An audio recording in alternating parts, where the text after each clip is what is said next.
بسم اللہ الرحمن الرحیم لأنها إما ألا تدل على معنى في نفسها وهو الحرف أو تدل على معنى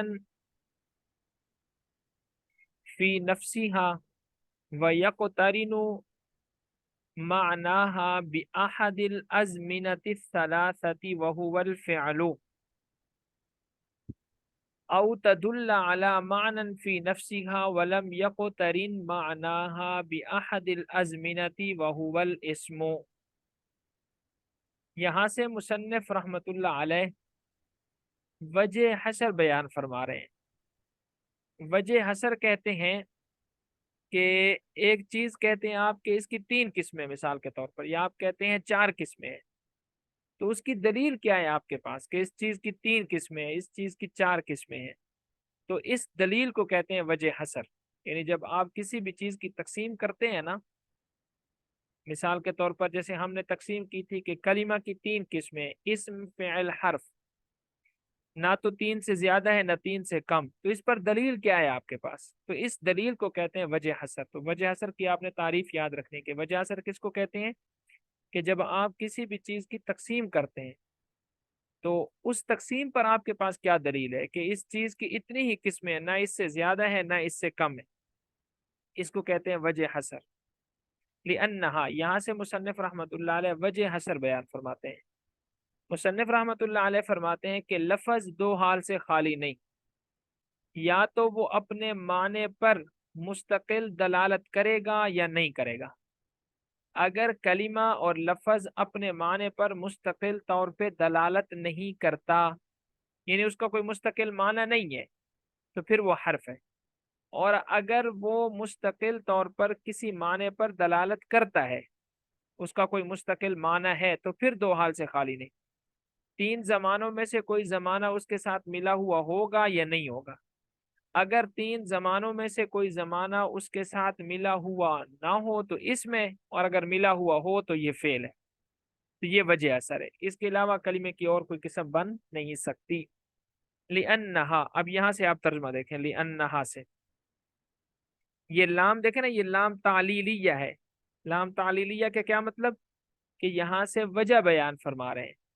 کس چیز کی وجہ؟ کہ پیچھے جو ہم نے تقسیم کی تھی کلمے کی، یہ کلمے کی 3 قسمیں ہیں، اس پر ہمارے پاس دلیل کیا ہے؟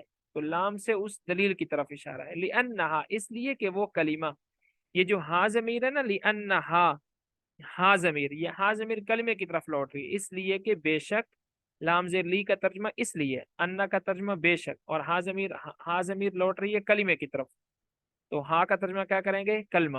اس لیے کہ بے شک وہ کلمہ اما، یا تو، ان لا تدل، نہیں دلالت کرے گا، لا تدل دلالت نہیں کرے گا، علی معنی فی نفسہا، اپنے معنی مستقل پر۔ معنی فی نفسہا کا ترجمہ کیا کرنا ہے؟ اپنے معنی مستقل پر، اپنے مستقل معنی پر دلالت نہیں کرے گا۔ وہو الحرف، تو وہ حرف ہے۔ او تدل علی معنی فی نفسہا، یا وہ اپنے مستقل معنی پر دلالت کرے گا۔ او تدل علی معنی فی نفسہا، یا پھر وہ اپنے معنی مستقل پر دلالت کرے گا تو پھر 2 حال سے خالی نہیں۔ وَيَقْتَرِنُ مَعْنَاهَا، ملا ہوا ہوگا، یقترن کا ترجمہ ملا ہوا ہوگا، اور ملا ہوا ہوگا معناها، اس کا معنی، بِأَحَدِ الْأَزْمِنَةِ الثَّلَاثَةِ، 3 زمانوں میں سے کسی ایک کے ساتھ، وَهُوَ الْفِعْلُ، تو وہ فعل ہے، او تدل علی معنی فی نفسہا، یا وہ دلالت کرے گا اپنے معنی مستقل پر، ولم یقترن، اور نہیں ملا ہوا ہوگا، لم نفی کے لیے، لم نہیں، یقترن ملا ہوا ہوگا، معناہا، اس کا معنی، بأحد الازمنتی، کسی زمانے کے ساتھ بھی، 3 زمانوں میں سے کسی زمانے کے ساتھ بھی اس کا معنی ملا ہوا نہیں ہوگا، وہو الاسم، تو وہ اسم ہے۔ بالکل آسان سی بات ہے۔ سب سے پہلے آپ نے نا عنوان یاد رکھنا ہے کہ یہاں سے بیان کیا ہو رہا ہے۔ لِأَنَّهَا سے عنوان کیا لگائیں گے کہ یہاں سے مصنف رحمت اللہ علیہ وجہ حشر بیان فرما رہے ہیں۔ کس کی وجہ حشر بیان فرما رہے ہیں؟ اس چیز کی کہ کلمے کی صرف 3 قسمیں، اسم، فعل اور حرف۔ اب آپ سے سوال ہو سکتا ہے کہ بھئی وجہ حشر کہتے کس کو کہیں؟ وجہ حشر، اچھا پہلے یہ بھی دیکھ لیں کہ وجہ حشر لکھتے کیسے ہیں؟ واو، جیم اور ہا، وہ جو چھوٹا ہا ہوتا ہے، ایک تو بڑا ہا ہوتا ہے نا، ہا ہلکی والا، کیا نام ہے، ہا، ایک تو باریک ہا ہوتا ہے نا جو بالکل کلیئر نکلتا ہے، یہ ہا جو ہیوی ساؤنڈ والا ہا ہے، اس کے ساتھ لکھتے ہیں وجہ، اور آگے حسر، ہا بالکل کلیئر، ہا صاد اور را، وجہ حسر۔ وجہ حسر کہتے کس کو ہیں؟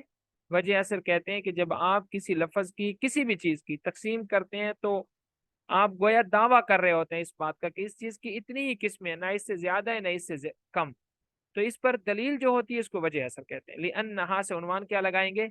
یہاں سے مصنف رحمت اللہ علیہ کلمے کی تقسیم پر وجہ حسر بیان فرماتے ہیں۔ وجہ حسر یہ ہے کہ وہ کلمہ دو حال سے خالی نہیں، یا تو اپنے معنی مستقل پر دلالت کرے گا یا نہیں کرے گا۔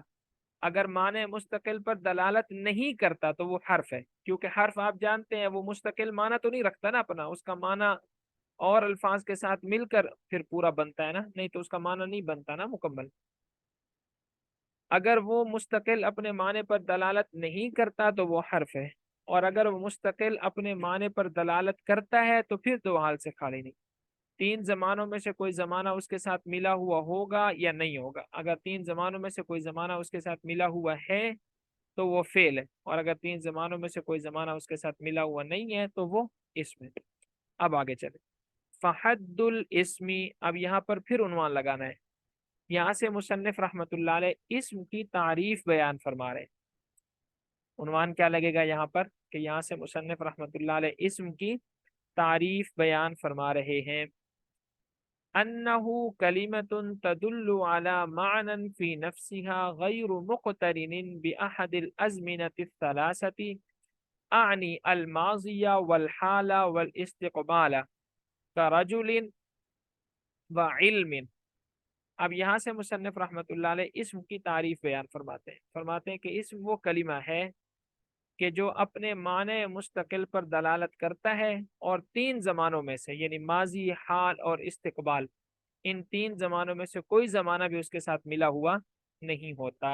فحد الاسم، اسم کی تعریف، حد کا معنی کیا کریں گے؟ تعریف، اسم کی تعریف۔ انہو کلمتن، بے شک وہ کلمہ ہے ایسا، تدل جو دلالت کرتا ہے، علی معنن فی نفسی، اپنے مستقل معنی پر۔ معنن فی نفسی کا ترجمہ کیا کریں گے؟ اپنے مستقل معنی پر، غیر مقترن، نہیں وہ ملا ہوا ہوتا۔ غیر کا ترجمہ کیا کریں گے؟ نہیں، نہیں ہوتا، مقترن وہ ملا ہوا، بأحد الازمنۃ الثلاثۃ، تین زمانوں میں سے کسی ایک کے ساتھ بھی۔ اعنی، میری مراد، تین زمانے کون سے ہیں اب اس کی آگے وضاحت کر رہے ہیں۔ اعنی کا ترجمہ کیا کریں گے؟ میری مراد، میرا مطلب یہ ہے کہ الماضیہ، وہ تین زمانے ماضی ہے، حال ہے اور استقبال، کا رجل و علم، اس کی دو مثالیں دی ہیں، جیسے رجل اور علم۔ رجل مرد کو کہتے ہیں اور علم علم کو کہتے ہیں۔ وعلامتہ، اب یہاں سے مصنف رحمت اللہ علیہ اسم کی علامات بیان فرماتے ہیں۔ یہاں سے مصنف رحمت اللہ علیہ اسم کی کیا بیان فرما رہے ہیں؟ علامات، یا عنوان کیا لگے گا؟ وعلامتہ، اسم کی علامات، کی نشانی کیا ہے اسم کی، ہمیں پتہ کیسے چلے گا کہ یہ لفظ اسم ہے؟ تو اس کی 10 علامتیں ہیں، یہ آپ نے ذہن میں رکھنا ہے۔ کتنی علامتیں ہیں اس کی جناب؟ 10 علامتیں ہیں اسم کی، بالکل آسان ہے۔ ان یصح الاخبار عنہ وبہ، ان یصح الاخبار عنہ وبہ، نمبر 1 کہ اسم مبتدا ہوگا، اسم کیا ہوگا؟ مبتدا۔ نمبر 2 اسم خبر ہوگا، اسم کیا ہوگا؟ خبر ہوگا۔ نمبر 3 اسم کی دوسرے لفظ کی طرف اضافت ہوگی۔ نمبر 4 اس کے اوپر الف لام داخل ہوگا۔ نمبر 5 اس کے اوپر جر آ جائے گی، زیر۔ نمبر 6 تنوین آ جائے گی۔ نمبر 7 وہ تثنیہ ہوگا۔ نمبر 8 وہ جمع ہوگا۔ اور نمبر 9 نعت، کسی کی صفت ہوگا۔ اور نمبر 10 تصغیر، تصغیر مصغر ہوگا۔ نمبر 11 ندا۔ میں نے 10 علامتیں بتائی تھی نا، یہ اصل میں اخبار عنہ وبہ، اس کو اکٹھے کیا ہے نا، یہ ایک علامت ہے گویا کہ اسم مسند اور مسند الیہ ہوتا ہے۔ آپ اس کو یوں بھی یاد رکھ سکتے ہیں، پہلی علامت کہ اسم مسند اور مسند الیہ ہوتا ہے، اخبار عنہ وبہ۔ یہ بتاتا ہوں مسند اور مسند الیہ کیا ہوتا ہے۔ اسم مسند اور مسند الیہ دونوں ہوتا ہے۔ اس کی مثال جیسے زید قائم، اب یہ پہلی علامت آپ نے کیا پڑھی کہ اسم مسند اور مسند الیہ ہوتا ہے، دونوں کو اکٹھے ہی بیان کرنا ہے، الگ الگ نہیں کرنا کہ اسم مسند بھی ہوتا ہے مسند الیہ بھی ہوتا ہے، نہیں، اسم مسند اور مسند الیہ دونوں ہوتا ہے۔ جیسے زید قائم، زید کھڑا ہے، اب مسند الیہ کس کو کہتے ہیں اور مسند کس کو کہتے ہیں، اس کو سمجھ لیتے ہیں، بالکل آسان ہے۔ مسند الیہ جس کی طرف کسی چیز کی نسبت کی جائے، جیسے مثال کے طور پر میں کہتا ہوں زید بہت اچھا آدمی ہے، اب زید یہاں پر مسند الیہ ہے، کیوں؟ اس لیے کہ بہت اچھے ہونے کی میں نے نسبت کی ہے اس کی طرف۔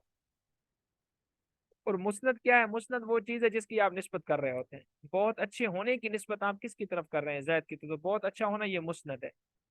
مسند الیہ جس کی طرف نسبت کی جائے، اور مسند جس کی نسبت کی جائے، جیسے زید قائم، زید کھڑا ہے، اب زید یہاں پر مسند الیہ ہے کیونکہ زید کی طرف کھڑے ہونے کی آپ نے نسبت کی ہے، اور قائم یہ مسند ہے کیونکہ کھڑے ہونے کی نسبت زید کی طرف کی گئی ہے۔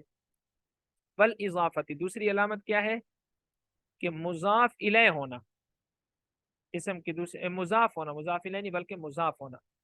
والاضافتی دوسری علامت کیا ہے؟ مضاف ہونا، جیسے غلام زیدن، غلام زیدن، اضافت کس کو کہتے ہیں کہ ایک چیز کو آپ دوسری چیز کی طرف منسوب کر دیتے ہیں، جیسے غلام کو آپ نے منسوب کر دیا زید کی طرف، زید کا غلام۔ تیسری علامت ودخول لام التعریف، کہ اس کے شروع میں لام تعریف آ جائے۔ لام تعریف کس لام کو کہتے ہیں کہ جو نکرہ کو معرفہ بنا دے؟ لام تعریف کس لام کو بولتے ہیں کہ جو نکرہ کو معرفہ بنا دے؟ اب سوال ہوگا کہ یار نکرہ کیا ہوتا ہے؟ نکرہ عام ہوتا ہے اور معرفہ خاص، جو عام کو خاص بنا دے وہ لام تعریف کہلاتا ہے، جیسے الرجل، اب رجل کا مطلب ہے کوئی مرد، وہ کوئی بھی ہو سکتا ہے، جب آپ نے اس کے شروع میں الف لام لگایا،